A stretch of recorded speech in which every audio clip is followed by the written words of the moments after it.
a lot of fun stuff going on. Basketball is getting into the rhythm. So, everything's going awesome. So, it's fun. It's a fun time for sports for sure. Chloe?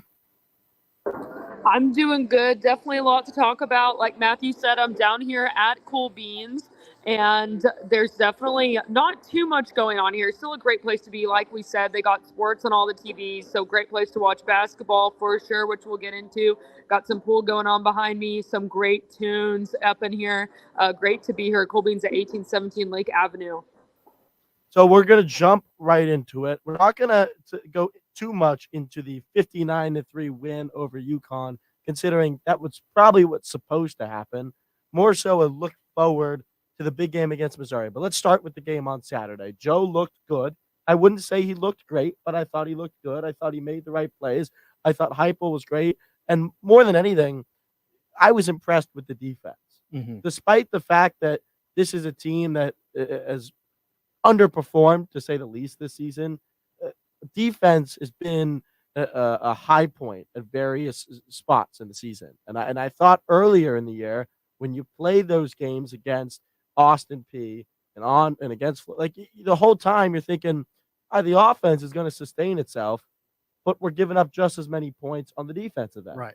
And now we finally see the first game of the year where you can probably say that this is a game that the score was a fair representation of what should have happened on both ends of the field, wouldn't you say? Right. Yeah. I mean, you talked about earlier in the year against, Virginia, who's been, they've put together some wins against North Carolina, of course, and, played tough against Miami. And, Austin P is really the game that we come back to where it's like, okay, this should have looked better. We thought we were going to see Nico. So coming into this UConn game, it's like, can we see that where these teams are, where the team performs up to how they've been billed?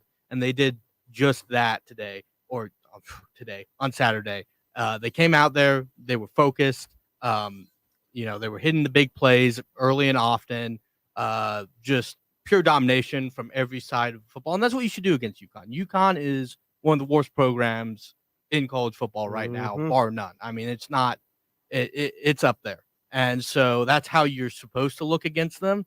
They move the ball a little bit sometimes, but really that just happens over the course of a game. So really nothing there. And I thought, Joe played. I thought he played really well. I mean, he hit what was there, hit the big shots. It's pretty easy when Ramel Keaton's got 20 yards of distance against the next closest defender.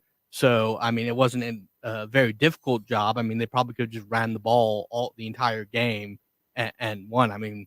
We know what this running game is. It happened again. Jalen Wright's just a beast.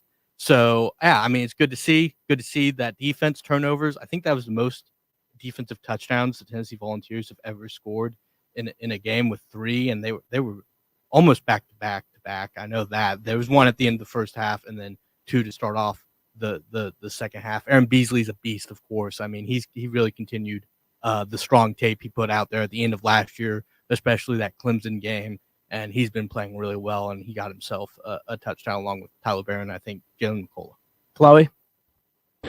Yeah, absolutely. UConn 1-7 before playing the ball, so going into the game, there's really no reason, literally at all, why this shouldn't have been an absolute blowout, and it was. So, UConn didn't even get a touchdown. That's how it should have been. And like you said, the defense, UConn, after those big drives that they had early, I was thinking, oh gosh, they're going to get a touchdown. Not that it's a big deal, of course, it's not a close game or anything, but that didn't happen. So that was really cool to see as well.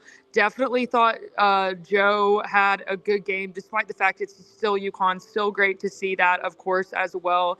And yeah, I'm pretty sure you're going to touch on this in just a minute, but exciting to see Nico get some time there in third and fourth quarter as well. That was definitely a highlight of the game for me. It's all about momentum at this point for Joe. He needs as much as he could get going into a very important game like Missouri and then Georgia the week after.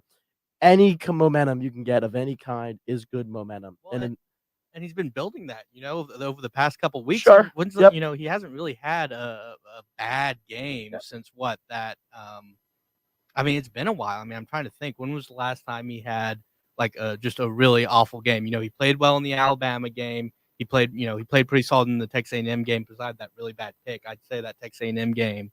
I mean, it wasn't like a really bad game from him, but that's where the inconsistencies really showed up. And the Alabama game wasn't perfect, but really since then he's been playing really good football. Yep. So I mean, I think it's pretty clear that they made the right choice sticking with him. That he was probably your best bet to have the most success this year. But yeah, just to talk about that momentum. I mean, he's been building that. So that's really good to see and really nice to see. From Alabama to Kentucky and now to UConn, hopefully Missouri next weekend. He has just gotten better each and every game. I agree. And I don't know what that stems from. Maybe it is just pure momentum, but it certainly is a good sight for a team that at this point is really just trying to get its best bowl game. Mm-hmm. Not that SEC tournament is out of the question. You'd have to see Georgia lose once to either Ole Miss, right, this weekend. Yeah, I mean, or Texas Tech, Georgia Tech. I think it's definitely still in. It would have really helped if Missouri was able to knock off Georgia in that game, and we'll get to that, I'm sure, later on in the show. That would have really opened it up. I mean, look, at the SEC championship, it's looking tough. It's just it would take Georgia pretty much falling apart down the stretch. Obviously, us beating them, then dropping another game, and that's just I don't really see that happening. But I don't think this team's thinking about it like, let's get the best bowl game. I think you got to take it a week at a time. And look, crazy stuff happens in college football. I mean, we see it almost every week. I mean, look at what Clemson did to Notre Dame this week. I mean, you just don't really see that coming. If you saw Clemson dominating Notre Dame like that, like they did, I mean, you can see into the future. I don't know.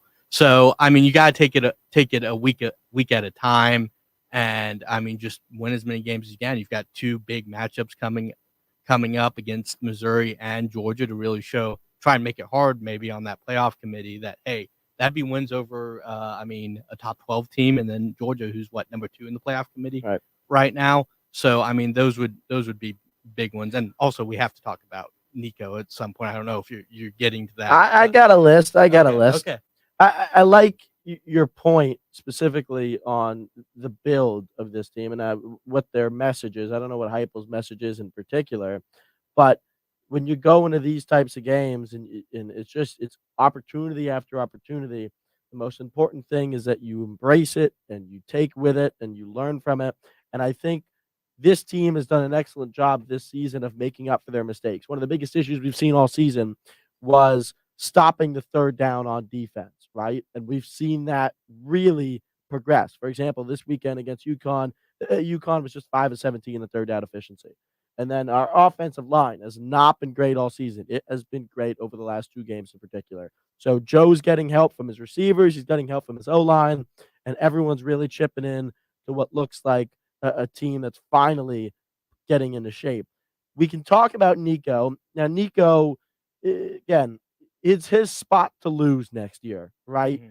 But this is a good sample size of what we're going to see next year, particularly the 24-yard run. Yeah, that's what stuck out to me. He looked very fluid out there running with the football. I think Joe Milton's a decent runner. I don't think he's very fluid as a runner though. Nico is fluid as a runner, so I'm interested to see how they tap into that next year. Maybe do more quarterback run stuff. You might need to put on a little bit of muscle, but also that touchdown pass from Kellen Castles now is kind of a schemed up play where it looks like a quarterback draw, and then he kind of throws it in. It's kind of like those old goal line plays with Tim Tebow where it's like he's going to run it in and then he just throws it over the top, but from a little farther out. So maybe that's a window into seeing how the offense might be diversified next year, just adding in new wrinkles, but getting ahead of yourself. Obviously, he looked solid against UConn in a complete blowout. Wasn't asked to do much, so we can just go off of what we saw, and it looked pretty good. Chloe, I want to get your take on this, just from a differential standpoint between Joe and Nico. Obviously, Nico can't sling the ball 90 yards like Joe can, but from an accuracy standpoint, I'd be willing to bet that for one, Nico's not going to miss on a wide receiver screen. Those 10-yard passes to the right or the left that Joe can't seem to get right, I don't think Nico's going to have an issue with that, especially because that's Josh Heupel's bread and butter. The second difference is the run. despite the fact that Joe Milton has the size and has the weight, he puts his body down, puts his body in the line, refuses to slide, and he's been excellent on the run in various times this year. Is that in Nico's arsenal? Yeah, so Nico definitely, of course, making those high IQ plays, and this is nothing against Joe, but there's just you can see the obvious difference there when he first started playing on Saturday, in the playing style and the quarterback style. Now, Nico, of course, obviously is someone that when he starts running the ball, I'm a lot more nervous than if someone like Joe Milton is running the ball. I'm a lot more nervous about. It's not just Nico being like kind of young still. It's just the fact that it's Joe Milton versus any other quarterback that makes me nervous because Joe Milton is not in any way fragile and, he uses the toughness and stuff. But yeah, Nico, just a huge difference in watching him. Obviously, Joe is number one right now. Obviously, he has the experience. And I know there are going to be some crazy Vol fans out there that are saying start Nico. Absolutely not. That's ridiculous. But I think that this spot definitely for Nico is good. I think that he's got it locked in. It's just, he could go out there.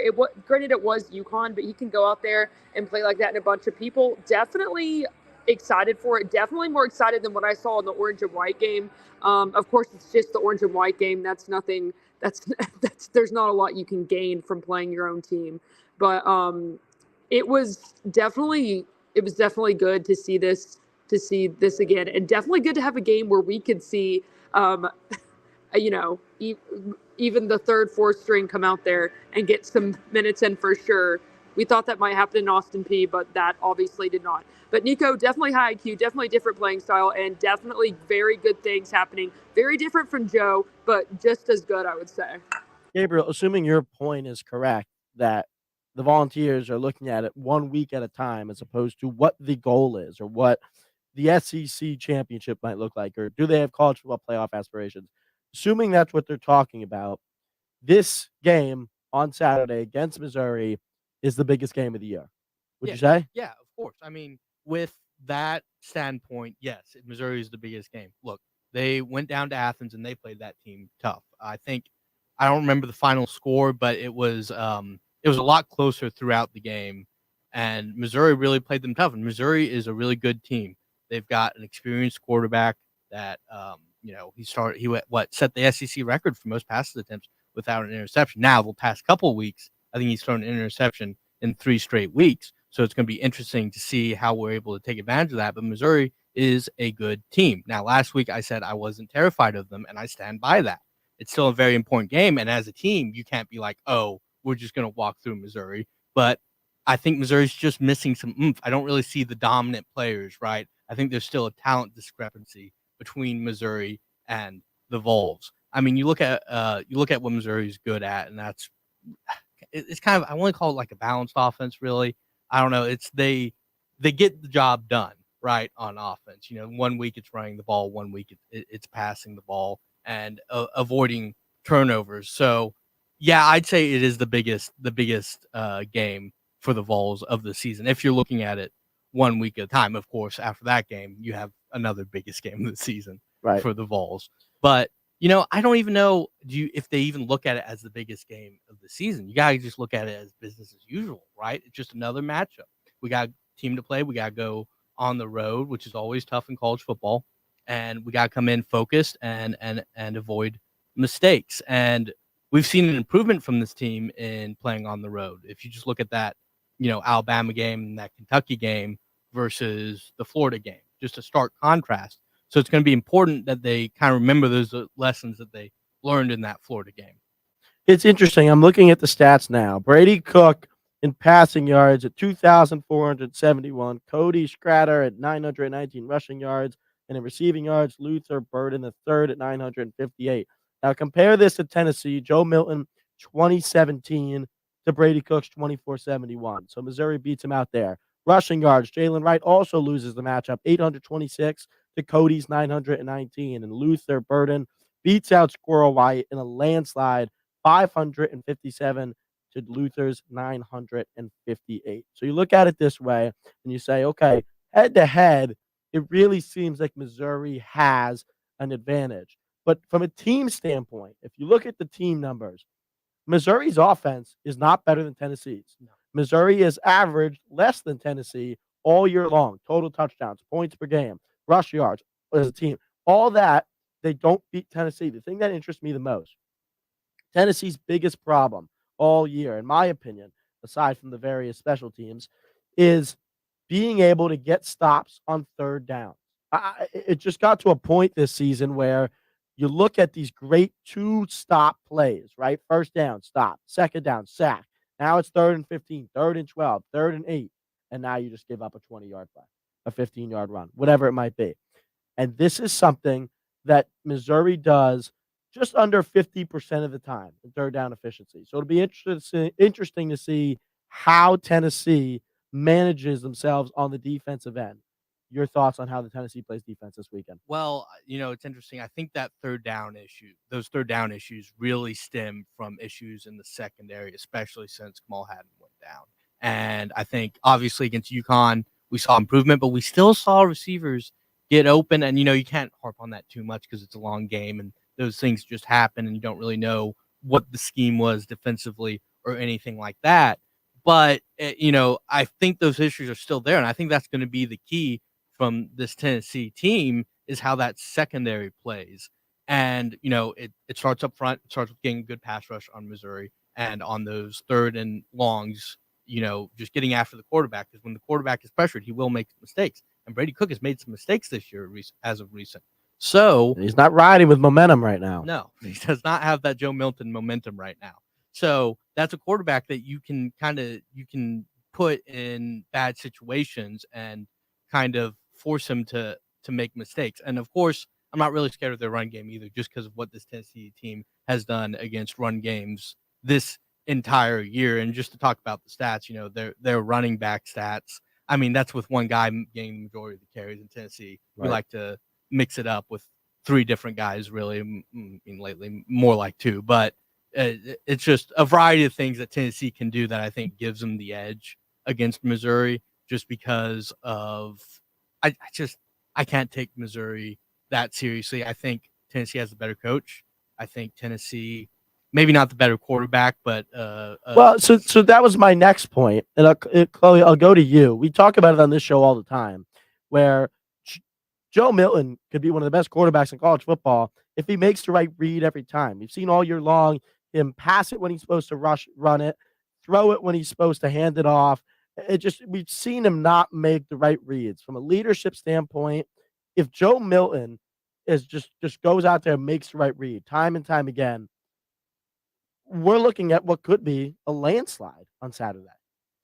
Well, yeah, absolutely. I agree with that for sure. I do want to say one thing about this Missouri game. This game, since I can remember, since Missouri was in the SEC, is a game that it's a game that Tennessee fans have always looked at as like, oh yeah, that's an SEC win right there. It's a guaranteed SEC win. And aside from like Vandy being an SEC win, obviously, even except for some really bad years. And I would say the next close one would be South Carolina, except for in very recent years that has changed as South Carolina has gotten a little bit better. But Missouri this now is not just an easy game that you can look at and have a guaranteed win. And I think that has been expected in the past few weeks. People were looking at the Georgia game going, oh, Mizzou and Georgia are tied up. Oh my gosh. I'm like, I'm not like, oh my gosh. I knew that this was going to happen.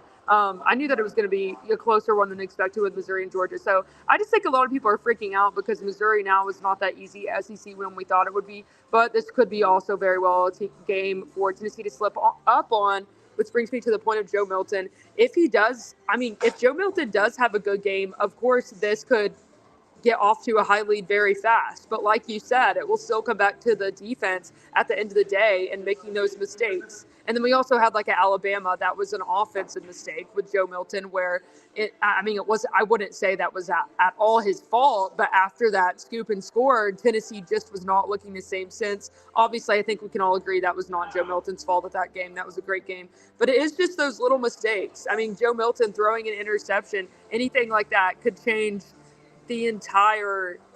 everything in this game.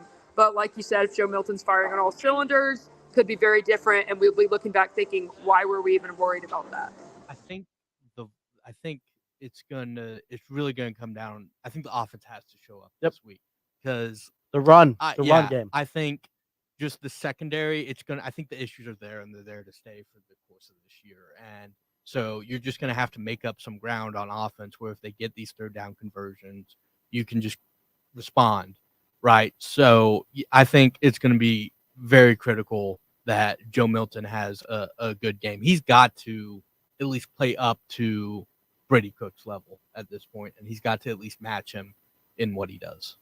Tennessee averages 5.8 yards per rush attempt. The rushing game has to be there. Chloe, I'll let you give your answer when you're on the show on Wednesday. So, Gabriel, I'll ask you your prediction for this weekend. Yeah, I think Tennessee gets it done.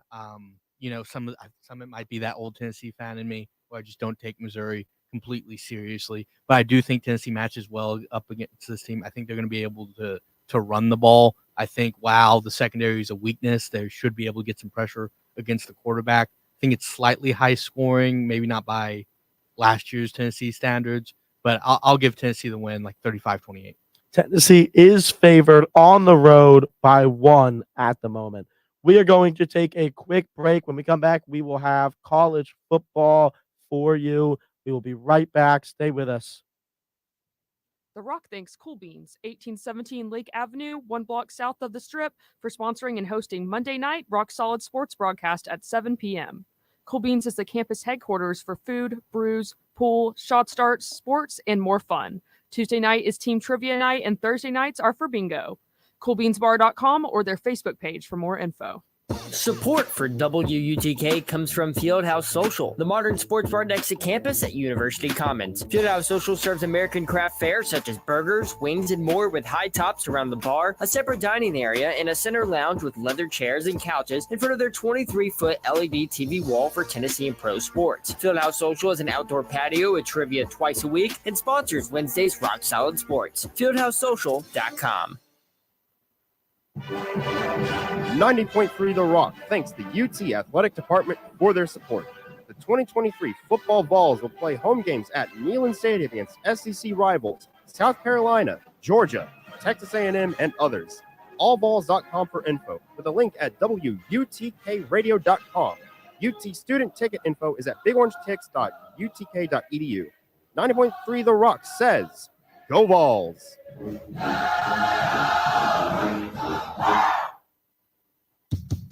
90.3 The Rock proudly brings Knoxville the best in new and classic, independent, and underground music on the Indie Owl. Monday nights from 8 to 10, hosted by former award-winning alumni from the WUTK Music Department and sponsored by Magnolia Records, 1515 North Central Avenue in Knoxville, and the Tomato Head Restaurant on Market Square and in the Gallery Shopping Center. Spinning cutting-edge music from around the world that pushes musical boundaries like noise pop, math rock, slowcore, shoegaze, garage rock, chamber pop, chill wave, and more.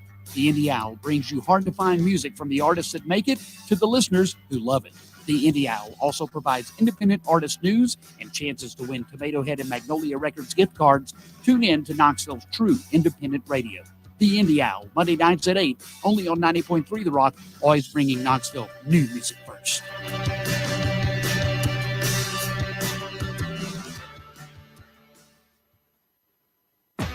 The Rock thanks the UT Athletic Department and the Lady Vols basketball program for their support. Coach Kelly Harper and the Lady Vols 2023-2024 home schedule includes games against Notre Dame, Ohio State, SEC foes, and more. Allvols.com. Student ticket info is at bigorangetics.utk.edu. That's TIX. The Rock says, Go Lady Vols!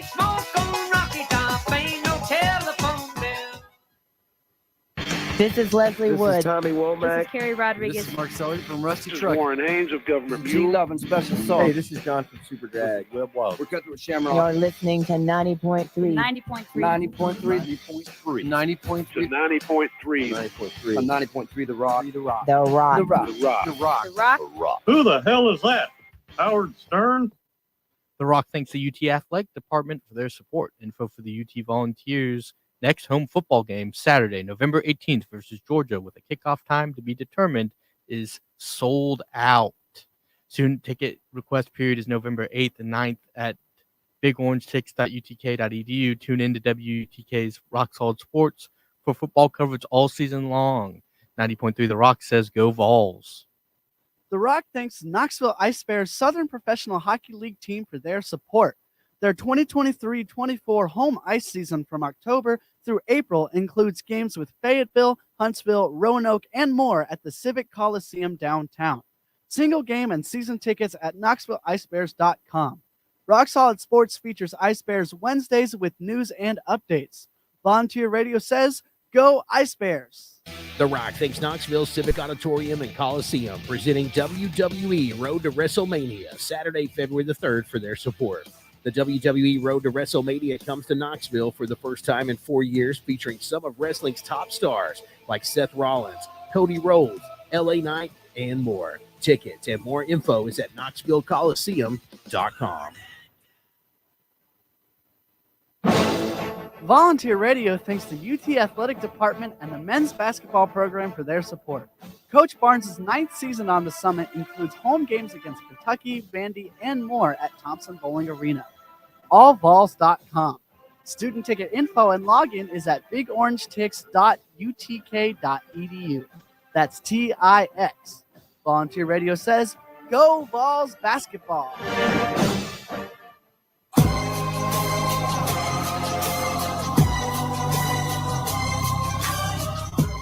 Welcome back into Rock Solid Sports, the Monday night edition of this amazing show here on WTK Radio. Chloe is at our very generous sponsor, Cool Beans. Chloe, how's it going over there? It's great. Like I said, just a chill Monday night over here. They definitely get extra points because they have been playing Foo Fighters, one of my favorite bands of all time. And yeah, definitely just a chill Monday night. A lot of sports on the TV. Saw recently it was halftime. That Tennessee game was 41-12 versus Tennessee Tech. So yeah, and yeah, I'm just vibing here. Cool Beans, definitely a great place to be on any night of the week. So we're going to jump right into college football. I want to do something a little different. But while we're on the subject, talking about playing Georgia in 2 weeks, Georgia's upcoming game against Ole Miss next week, we're going to hit on Georgia and Missouri this past weekend, and then we'll talk about Georgia's game next week. 30-21, Georgia slides past Missouri just by 9 at home. Your thoughts? I mean, obviously a big game from, I'm going to start with the loser, but Missouri, I think that was, the most impressed I've been with them this season. They've shown some good stuff, but it was just, I was waiting for them to show it against a team I really take seriously. They showed some good stuff on offense against LSU, but everyone shows good things on offense against LSU. So it was nice to see that fixed up a little bit. And what I was surprised about was how they were able to run the ball against Georgia, because they really got what they wanted when running the football. Schrader had 151 rushing yards. The team had 151 rushing yards. I believe Schrader had 122 of those, something like that. And they were really able to move that ball and really take advantage of that Georgia defense that seemed a little leaky up front. But as the game progressed, Georgia showed what they are and why they're, in my opinion, probably now should deserve to be the best team in the country. Just, they have these slow starts on offense, and I think that's the biggest concern with Georgia. And they've showed it a couple weeks in a row, or not in a row, a couple weeks of the season where they can get off to these slow starts. I think that's just because, Carson Beck's a fairly young quarterback. Brock Bowers is out, so, they're looking at different weapons to utilize, and one of those weapons is Ladd McConkey. And now, he over the course of, the past 2 years, it's like, okay, he's a good receiver. But this year, I mean, he is showing that he's going to be a top 50 pick in the draft, probably. He is a really good receiver. So, we're not sure what Brock Bowers' health situation looks like with that. So just seeing what Ladd McConkey can do for that Georgia offense was big for them, I feel like. And then on the Missouri side of the ball, being able to run it, I mean, they were really into this game. And then Brady Cook just had a couple bad interceptions. I think one of them was when they're trying to score. And on that final drive for Missouri, where they had a chance to stay in the game, I mean, they were barely moving the ball. I mean, Georgia's defense really hunkered down. They were hitting these back shoulder fades. They hit like 2 in a row to get first downs. So it was really just kind of desperation ball. So I think Georgia really took that game over at the end and showed that they were the better team after a slow start. Normally, I would argue with you, but I won't just because I'm trying to keep it civil this week. In addition, I'm also the host. So, Chloe, I'll instigate for a second. Do you agree with Gabriel's point that it was this game in particular that proved that Georgia's the best team in college football after 9 weeks of winning?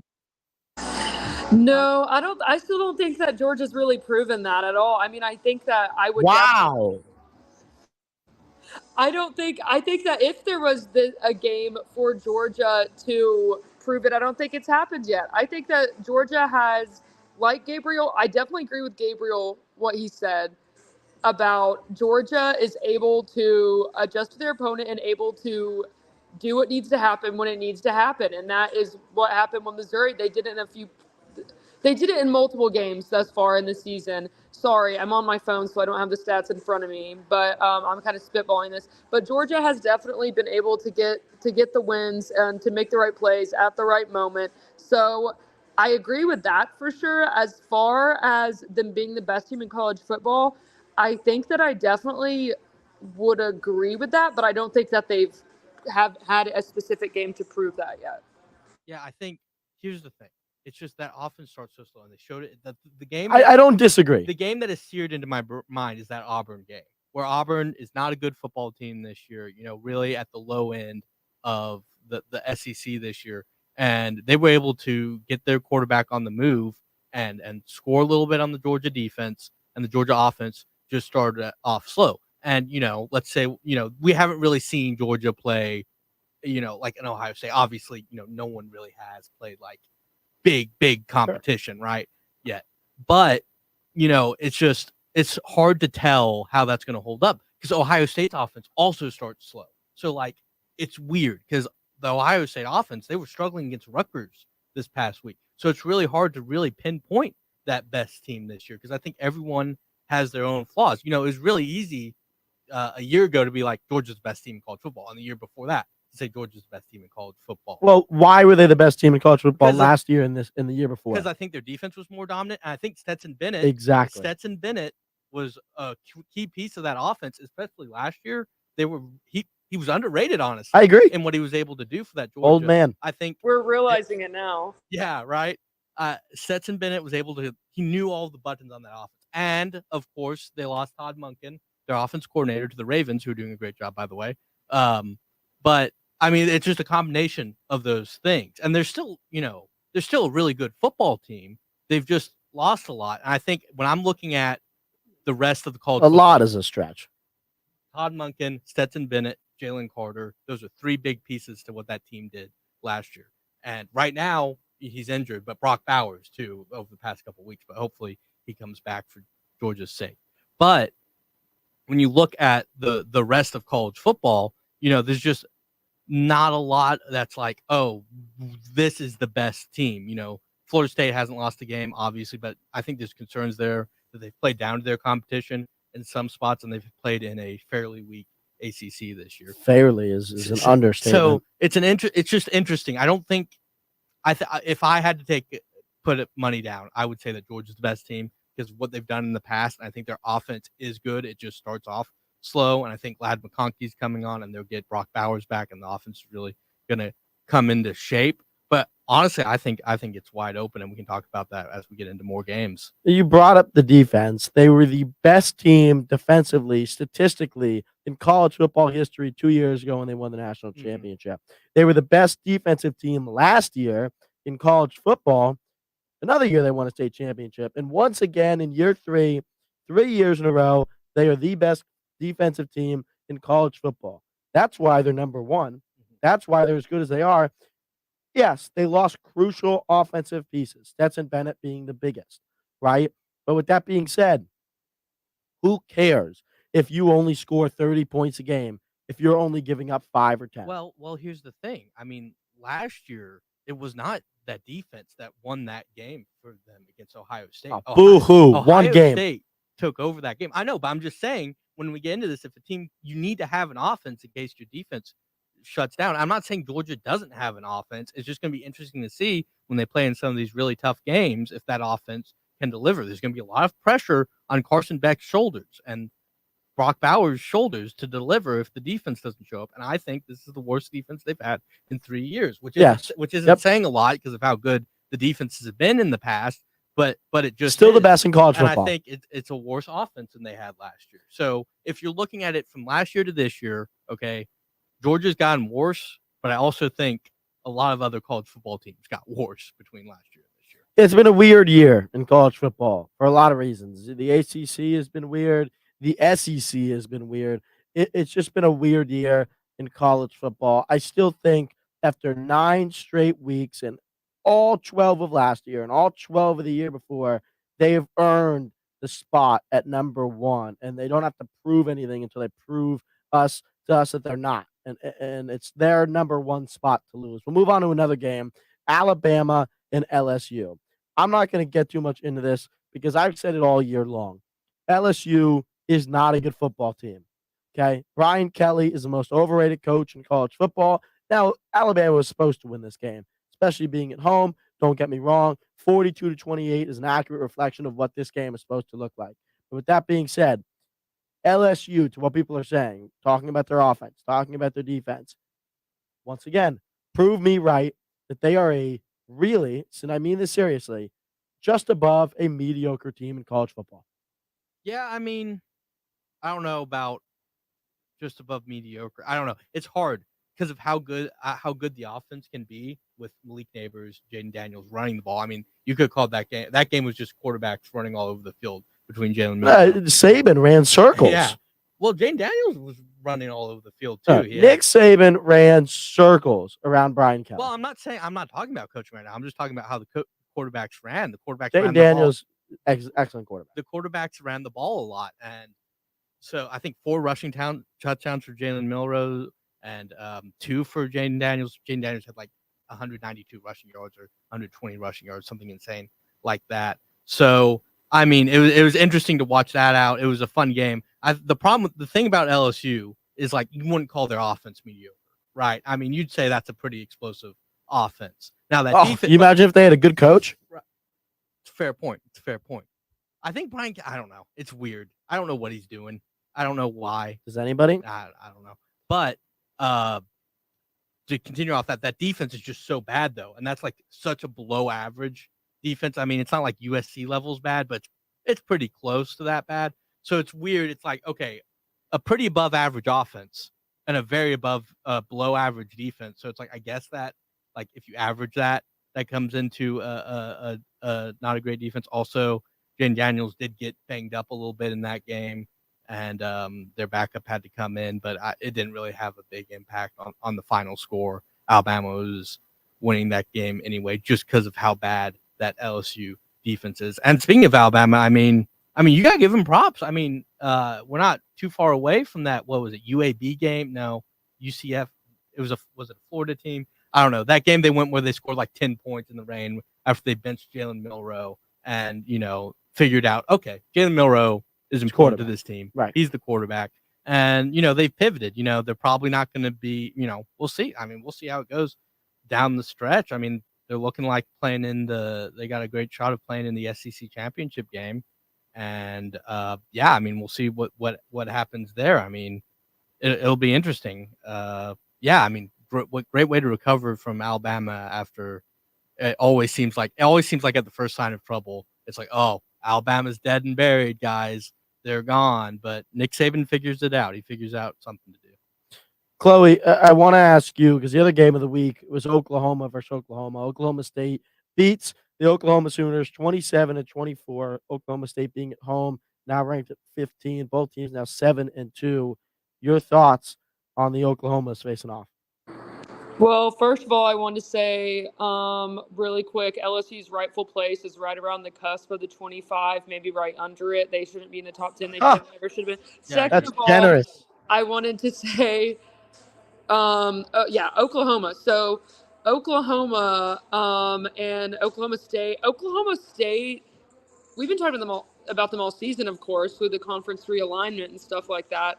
But Oklahoma State beating Oklahoma, definitely something none of us saw coming. I personally didn't, but Oklahoma State is obviously is a good team, and I mean I'm excited for them, considering just a few years ago I only knew Oklahoma State from, or was that Oregon State? Oh my God, I always get them mixed up. I only knew Oklahoma State from sports besides football. So definitely will be interesting to see how Oklahoma does the rest of their season. I personally think they'll be fine, but Oklahoma right now is a team that I just think is unpredictable, and a team that I'm now very interested to see how they fare in the SEC. I want to talk about Oklahoma for just one quick sec, because first of all, Oklahoma State, it's usually a team where they have a strong start to the year, and then like as it goes on, it's like, okay, they're more like the 18th best team in college football, or the 20th. They had a really slow start to the year where I think they lost 2 of their first 3 or 4 games, and then they've really shown it over the last couple weeks, and good for them. I think nothing like really like contender wise there. They're going to run the ball. They're going to do Mike Gundy stuff, whatever it is. And then Oklahoma, I mean, pretty disappointing couple weeks if you're an Oklahoma fan, I'd have to say. Now, it's still young in the Brent Venables, Brent Venables era, so you can't really take too much away. I'd say they're ahead of schedule, considering the talk around when they lost Lincoln Riley, and then that last season, which was pretty much an unmitigated disaster. And they improved in a lot of ways. They have a pretty solid defense. They found a quarterback. And I was ready to be all in on them, and it was a little early, just for them as a program. And you got to prove that consistency. I mean, it's hard to consistently win in college football, and it feels like we get kind of used to it with the Georgias of the world and like the Alabamas of the world, where they're able to do that. But that's the biggest thing. It's just hard to do. So, despite being 7-2, both of them, they are really 2 teams like Tennessee that have been consistent while being inconsistent. Mm-hmm. Last thing I want to hit on really quickly, and I really just want to get score predictions, basic matchup summary. Ole Miss against Georgia at Georgia this Saturday at 7 p.m. A big game for Tennessee from the outside looking in. Chloe, I'll start with you. Number 10 Ole Miss against number 1 Georgia.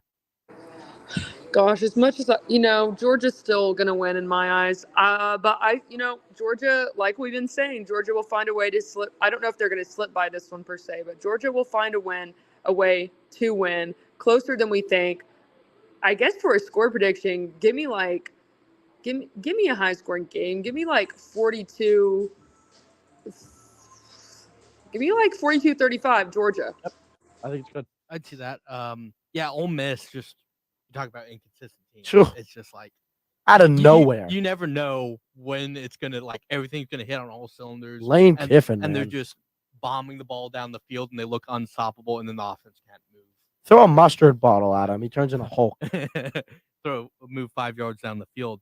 But I think just Georgia's consistency, you've got to credit, and how every game where their offense has started slow, they have figured it out as the game's gone on. So I think it's another slow starting game for the Georgia offense, and maybe Ohio State Ole Miss jumps up to a quick lead, maybe like 10-0 or something like that. But then they figure it out and get the win. I'm gonna go a little more low scoring, probably like,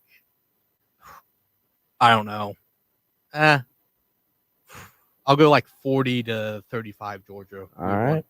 Fair enough. We are going to take a quick break. When we come back, we're going to talk a little bit of college basketball, which starts today, and some NFL. We got some Titans talk, some Chiefs and Dolphins in our Monday night game. We'll be right back. Stay with us.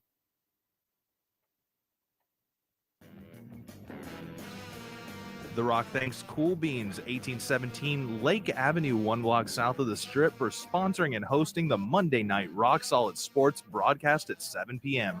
Cool Beans is the pre- and post-game location for UT football and Knoxville's home for the NFL Sunday Ticket, Titans on the big screen, and more. Rock Solid Sports kicks off Monday Night Football with the shows live from 7 to 8 p.m. at Cool Beans. Cool Beans is 21 and over after 9 p.m. with a full and late night menu. CoolBeansBar.com or their Facebook page.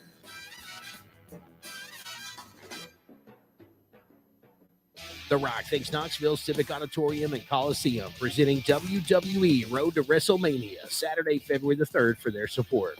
The WWE Road to WrestleMania comes to Knoxville for the first time in 4 years, featuring some of wrestling's top stars like Seth Rollins, Cody Rhodes, LA Knight, and more. Tickets and more info is at knoxvillecoliseum.com. Volunteer Radio thanks the UT Athletic Department and the men's basketball program for their support. Coach Barnes' 9th season on the Summit includes home games against Kentucky, Vandy, and more at Thompson Bowling Arena. Allvols.com. Student ticket info and login is at bigorangetics.utk.edu. That's TIX. Volunteer Radio says, Go Vols basketball! The Rock thanks Fieldhouse Social, the Wednesday home for Rock Solid Sports, for their support. American craft food, beer, and cocktails, plus a 25-foot big screen at University Commons Way. Fieldhouse Social welcomes sports fans and others alike to enjoy dishes like the citrus marinated chicken, grilled Faroe Island salmon, and smoked ribs. FieldhouseSocial.com or on Twitter and Facebook. The Rock thanks the UT Athletic Department and the Lady Vols basketball program for their support. Coach Kelly Harper and the Lady Vols 2023-2024 home schedule includes games against Notre Dame, Ohio State, SEC foes, and more. Allvols.com. Student ticket info is at bigorangetics.utk.edu. That's TIX. The Rock says, Go Lady Vols! Volunteer Radio thanks the UT Athletic Department for their support. The Diamond Vols 2023 Fall World Series takes place this coming week with intra-squad games at Smoky Stadium in Kodak this Thursday, November 9th at 6 p.m. Gates open at 4:30 p.m. and general admission tickets are at smokiesbaseball.com. Games 2 and 3 are in Chattanooga, November 10th and 11th. Rock Solid Sports will be keeping up with the baseball Vols. utsports.com for info. What's up, Vol Nation? I'm Garrett Wright from Kingston, Tennessee, and you're listening to Volunteer Radio. Tell your smart speaker to play 90.3 The Rock. The Rock thanks Knoxville Ice Bears Southern Professional Hockey League team for their support. Their 2023-24 home ice season from October through April includes games with Fayetteville, Huntsville, Roanoke, and more at the Civic Coliseum downtown. Single game and season tickets at KnoxvilleIceBears.com. Rock Solid Sports features Ice Bears Wednesdays with news and updates. Volunteer Radio says, Go Ice Bears! 90.3 The Rock thanks the UT Athletic Department for their support. The 2023 football Vols will play home games at Neyland Stadium against SEC rivals South Carolina, Georgia, Texas A&M, and others. Allvols.com for info, with a link at WUTKradio.com. UT student ticket info is at bigorangetics.utk.edu. 90.3 The Rock says, Go Vols!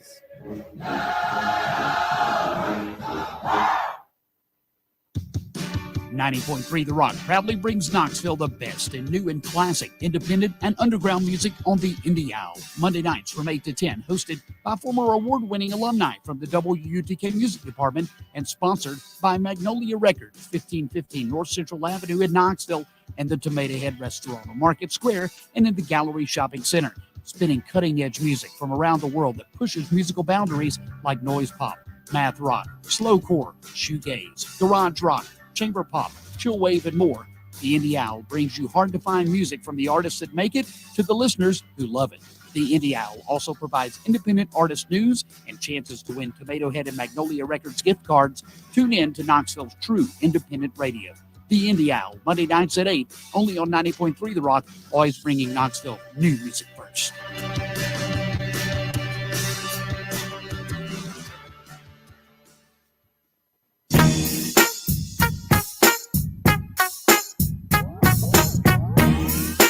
Welcome back into Rock Solid Sports Monday show.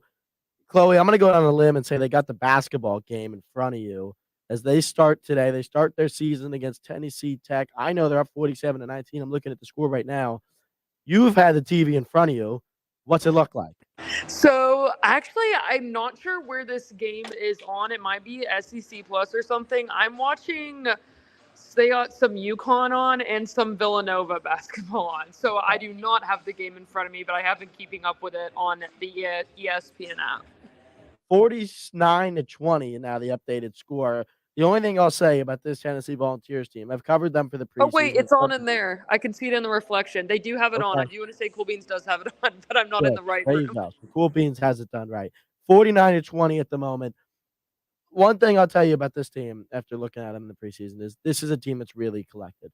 A really, really collected team. They have not lost a lot of the guys between last year and this year, and primarily over the last 2 to 3 years. They have a lot of the same core between Josiah, Jordan, James. Now you have Zakai Ziegler staying there, Santiago Vespi.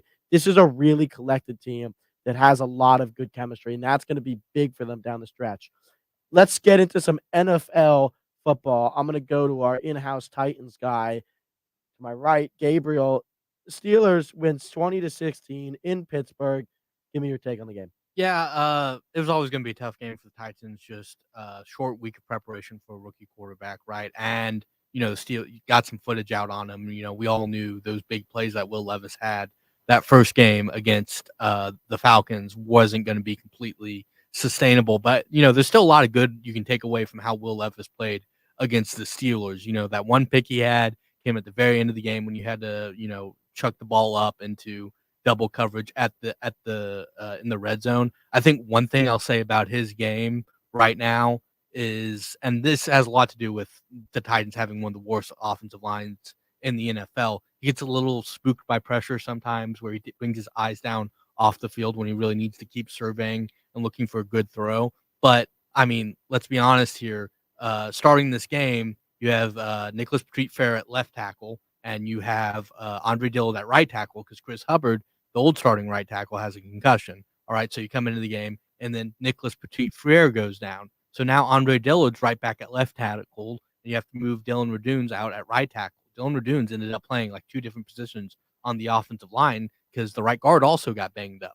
So the offensive line, which is already a weakness for Tennessee, just showing up, how bad that they are, and the Steelers took advantage of that. TJ Watt, Alex Highsmith, Cam Hayward was back for the Steelers on that Thursday night game. So, good things from Will Levis, bad things from the offensive line, and the Titans were out two cornerbacks. So it was just always going to be tough to win. I don't think this is a playoff team right now, but it's about just evaluating Will Levis and seeing if he's the guy from here on out. Chloe, you have any notes? Yeah, definitely nothing more than what Gabriel said. Didn't actually catch this game on Thursday because I was working, but of course it is disappointing, but you still got to, I mean, we've switched up on Will Levis so quick, and for that I cannot blame us as Titans fans, so definitely expecting, can't, like Gabriel said, can't say about the playoffs, but expecting some, hopefully, a better end to the season than start along the line here. Look, a guy goes out there and throws 4 touchdown passes in the first start, people are going to change up on him real quick. As they should. No, we're valid for it. We're valid. Very similar to Miami fans. Y'all love to be hypocritical and switch up real quick. Speaking about Miami, the game of the week, Kansas City and Miami in Germany, 21-14, the final. Kansas City wins. This proves one of two things. One, Miami's defense is better than people think, but two, Miami is a fraud. As the Miami guy, they've really not won to a above 500 team this year. It's really been an untalked about story, other than the word that they're frauds. They've really not been given an opportunity outside of the Chiefs and the Eagles, arguably the two best teams in the NFL. But a really poor game down the stretch by Tua. It just seemed like the last two plays was a matter of, one, his hands being too small and the ball slipped. And the last play, I mean, that was not the center's fault. That was literally a dropped pass by Tua, right? And you go down and cost yourself the game and lose 21-14. Now, I will say the Dolphins' defense was great. It was good to see Ramsey and Howard back on the field together. Well, not back for the first time. Everyone looked healthy. The Dolphins been as healthy as they've been all season. And Kansas City really played a poor game. Dolphins' offense was not great, but Kansas City's offense was not great. Their defense was not great. It really just had to do with Miami beating themselves. Chloe, did you catch this one? I did not. I have been kind of following Miami this, whole season, of course. And that's not just because I was on the Monday shows with you, Matthew, at first. But yeah, I did not actually catch this one. But there's definitely been moments in the season, with Miami where I'm sure you know better than anyone else, where it's going and then you're like, oh gosh, what happened? I mean, was it the Bills? Was it the Bills earlier in the season? Yep. Or am I Yep. tripping? Okay. Yeah, the Bills, just the moments like that where someone who doesn't follow them as closely but who has predictions in their mind like myself looks at that score, catches up with that score and thinks, oh gosh, what's going on? And that's happened with multiple teams, but especially Miami this season. Well, it was interesting because the talk before the game was, one, it's a really good opportunity for Miami, but two, there was a lot of animosity from Tyreek Hill for his former team, getting the opportunity to really shine and I wouldn't say underperformed, but did not have the performance at least he talked about. Gabriel? Yeah, I mean, it's interesting. I'm gonna push back on a couple of things you said. First of all, game of the week, Cowboys Eagles was a really good football game, and I think it was Well, better in than the end, I'm saying the most Yeah, looked okay. forward to. Yeah, that's fair. That's fair. I think the Chiefs defense actually, I thought they played a pretty nice game. That is a really solid unit. They're a top 5 unit in the NFL. And yes, Miami shot themselves in the foot a couple of times, but that's a pretty potent Miami offense. And I know they did shoot themselves in the foot, but they did a good job. How about the of scoop doing and what they score? could. Oh yeah, I mean that was crazy. That just seemed like great Miami. That's as Great- shoot yourself in the foot as you could get. draw. But I think it's not really a Tyreek Hill thing. It's just I think Tua is a really good quarterback. He's not a great quarterback, and it's just there's plays he makes where it's not there, and I think he freaks out a little bit. We are going to get into the Monday night game before we sign off. We got about a minute and 20 left. So, as the host, I'm not going to give my take, but I will say between the Chargers and Jets team, two really evenly matched teams. The game is in New York. If 4-3 Jets against the 3-4 Chargers. Chloe, I'll start with you. Your prediction of the game. I don't even know. I guess if I had to pick, I would say the Chargers for this one. I mean, I can see it going either way, but I guess the Chargers is just someone I have a team that I just at first glance, I would have to say low scoring game, somewhere 20s or lower. I don't even know. Let's go 21-14 Chargers. Gabriel. Yeah, two teams with big weaknesses. The Jets, their offense, the Chargers being the Chargers. And so I'm going to have to I'll take the Chargers, even though it's never a good idea to bet on the Chargers. All right. If I was on the show, I might pick differently. I know everyone in New York right now is screaming Jets, Jets, Jets, Jets, and we will see who prevails in this one. Thank you for joining us for Rock Solid Sports Monday Night Edition. We will see you Wednesday for the Wednesday night edition. For Matthew Slitsky, Gabriel, and Chloe, thanks so much for joining.